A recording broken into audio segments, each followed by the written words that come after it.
if what mostly backs the dollar is the debt, if the interest rates go up on the debt and the debt becomes worthless, that means that 93% of the assets that back the dollar aren't worth anything. And so what is worth something on the Fed's balance sheet is the gold, right? So then the gold goes up when the value of the debt goes down, it has to balance out, and then all the purchasing power goes to the gold holders anyway. But you can't have a situation, especially in an endgame scenario where interest rates go up and the purchasing power of the dollar goes up. Like, who thinks that the US can pay 20% on a 10, 20, 30-year bond now? That's insane. It's not going to happen. Maybe they could in dollars that are worthless, and that's why gold's going to go up now as interest rates go up and not down, right? So as interest rates go up, the dollar is going to weaken, not strengthen. It's going to be the opposite of what we saw in the late 1970s, 1980, except gold's going to go up much higher this time until everything balances out. The U.S. dollar's share of global foreign exchange reserves has fallen to its lowest point in 30 years, now standing at 57.4%.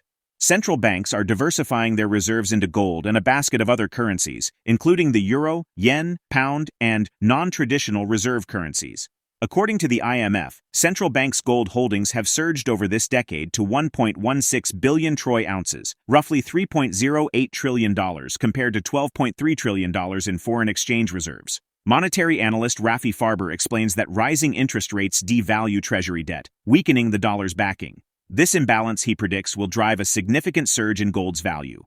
Congress has authorized trillions of dollars in spending over the last decade, causing the United States debt to nearly triple since 2009. The American national debt has been a hot topic for years, if not decades, and is at approximately $36 trillion, a major risk factor whether one chooses to interpret it as a major revenue and allocation policy failure, or the result of rampant, unnecessary spending. High global debt levels and potential devaluation of currencies like the US dollar are prompting a shift to gold. These economic factors are expected to be pivotal in shaping gold prices through 2030. Unlike the 1980s, Farber states that rising interest rates in the current environment will weaken the dollar and drive gold prices significantly higher. He predicts that gold will surge this time until a new balance is established in the financial system. Lower U.S. interest rates were a catalyst for higher gold prices through the autumn of 2024. And with November's U.S. inflation data seeming reasonably supportive of further rate cuts in the new year, further gains could be on the way. Now, we present the clips of Rafi Farber's insights from his recent interview. Before we continue to discuss this, please subscribe to our channel and activate the bell icon for timely updates. The other thing is you can explain it just more directly, more causally than that. And that is that the Fed's balance sheet is the dollar. It's the asset side of the dollar. The dollar is a liability. And what backs the liability is mostly Treasury debt, about 93, 94%, if I got the numbers correct, right?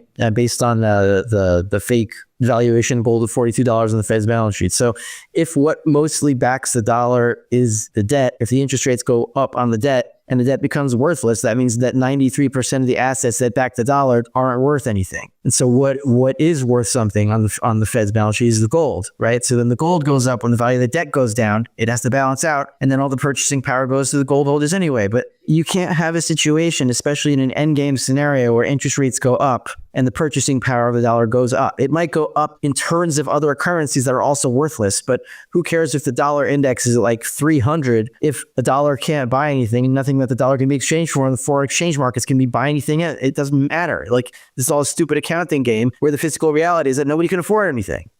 So that's the problem. So the question is, then why is that what happened in the late 1970s and 1980? Why is it that the dollar went up as interest rates went up? I mean, it was the high interest rate that saved the dollar. You could argue that. And, I'd sort of agree with you that Volcker hiked interest rates to 20%, and that's what saved the dollar. And we're on the fumes of the tank of that fiat gasoline today. Well, the difference is that the interest rates are really high, but even though the interest rates are really high, the value of the debt was still solid because the U.S. could still afford to pay 20% interest rates in 1979, 1980. It was still doable. And investors knew that, right? Real investors are like, wow, look at that, 20% interest rates on a Treasury bond. Yeah, sure. Let's buy that. 1980, 1981. Gold looks a little bit overvalued here. I mean, it's, $850 an ounce. It's like 130% of the Fed's balance sheet. We're already on a gold standard. So don't forget that like gold has had its time. Let's buy some Treasuries, earn the interest. It's very attractive back then because the debt's, 30% of GDP GDP. It's manageable. It's a high interest rate. Yeah. So let's lock it in. Let's get it. And so it's buyable and it's a good investment. But now, like, who thinks that the US can pay 20% on a 10, 20, 30 year bond now? That's insane. It's not going to happen. Maybe they could in dollars that are worthless. And that's why gold's going to go up now as interest rates go up and not down, right? So as interest rates go up, the dollar is going to weaken, not strengthen. It's going to be the opposite of what we saw in the late 1970s, 1980, except gold's going to go up much higher this time until everything balances out. Experts like Rafi Farber warn the U.S. banking system is like a snowpack on the edge of collapse, with $3 trillion in reserves as the danger zone. He explains that raising the debt ceiling will accelerate reserve depletion, likely breaching this critical threshold and sparking a financial crisis. Though unrealized losses, no matter how large, are not necessarily a road to catastrophe, the 2022 regional banking crisis made the public wary of such information. Still, additional adverse developments, such as a major bank run, would have to unfold for the current issues to materialize into a catastrophe. Finally, as dire as the $329 billion number sounds, it is worth pointing out that the situation is better than it was approximately 6 months ago, when Finbold reported that banks were facing more than $500 billion in unrealized losses.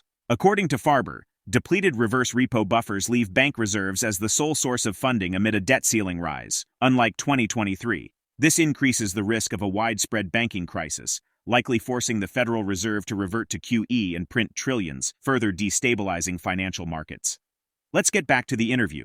So what I'm tracking, I'm always looking for the proximate trigger for what is going to lead to this avalanche. I think where I think we are now is like the snow is ready. It's like stacked there, and you just need like one stone to like throw at the right angle, and then a whole avalanche comes down, and the skiers are in trouble. So I think I'm looking for where the weak spot is that's going to cause the avalanche. I think we're like one stone's throw away, and what I'm looking at is the bank reserves level of somewhere below $3 trillion, which is where the last bank crisis was triggered. So, I think it's a safe inference that the $3 trillion bank reserves level should trigger something when it's hit again. And we did hit it on the year-end term. We hit it at the end of December, which is expected because that's when banks take all their extra cash and they just like stuff it in the Fed so that it's not on their balance sheet, so they look nice and skinny, and that like reduces their fees for whatever regulatory reason.